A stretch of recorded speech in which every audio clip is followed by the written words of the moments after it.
The wizard was doing what he often did best, sitting quietly, watching life move around him like weather across an open field. He had come to realize something strange. Many times in life, people had placed him on pedestals, not because he asked for it, and not because he believed himself above anyone else, but because others had decided he was a leader, a fixer, a guide, a rescuer, a man with answers. And there was loneliness in that. A pedestal may look grand from below, but from the top it can feel like a narrow stone in the wind.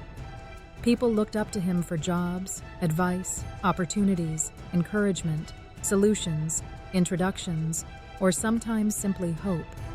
Yet few asked how the wizard himself was doing. Fewer still understood that beneath the titles and stories was just a man who put on his pants one leg at a time and preferred laughter over praise. He often joked, "It doesn't matter what they call me, so long as they call me to supper." But supper, he noticed, was often the very thing missing. Not food alone, but the kind of supper where friends gather without agenda, where stories are shared freely, where nobody wants a contract, a favor, a rescue, or a miracle. Just warmth, just presence, just belonging.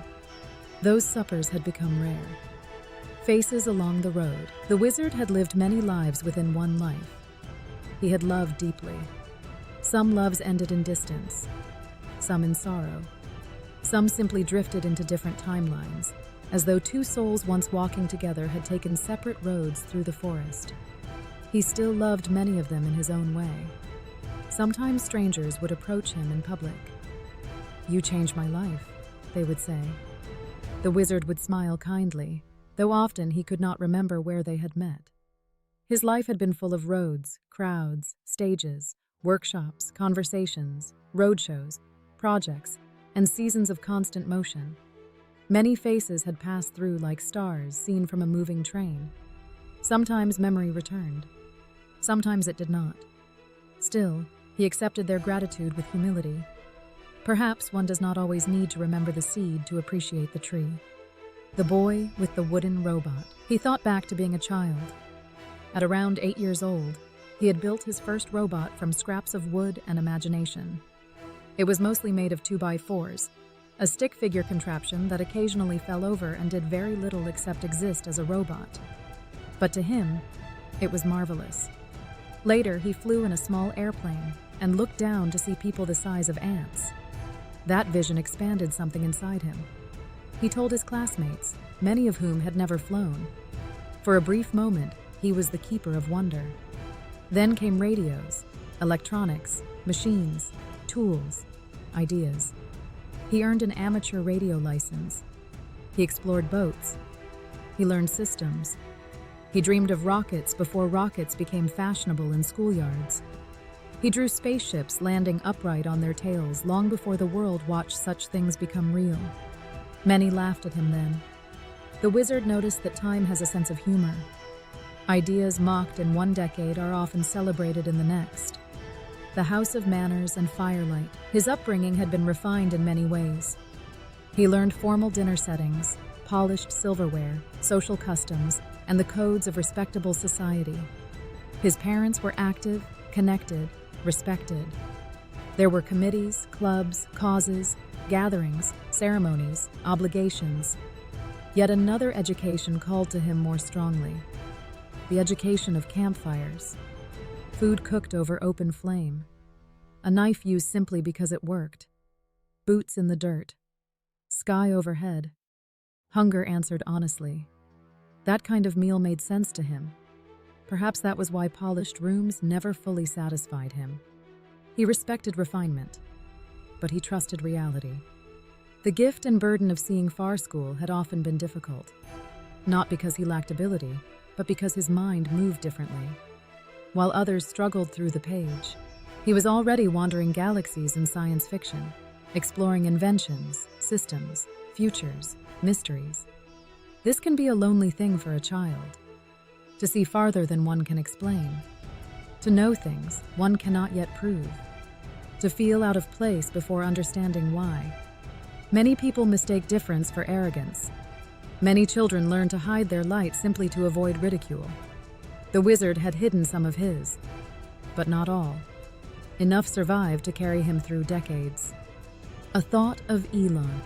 Now, in later years, he watched figures of power in the world. Builders, billionaires, visionaries, leaders surrounded by systems, walls, assistants, noise, demands, and endless motion. He wondered if they, too, sometimes felt alone. He wondered whether men like Elon Musk ever sat quietly somewhere, beyond the spotlight, asking the same ancient questions. Who truly sees me? Who speaks without wanting something? Where's the real connection? What remains when the title is removed? The wizard did not envy power.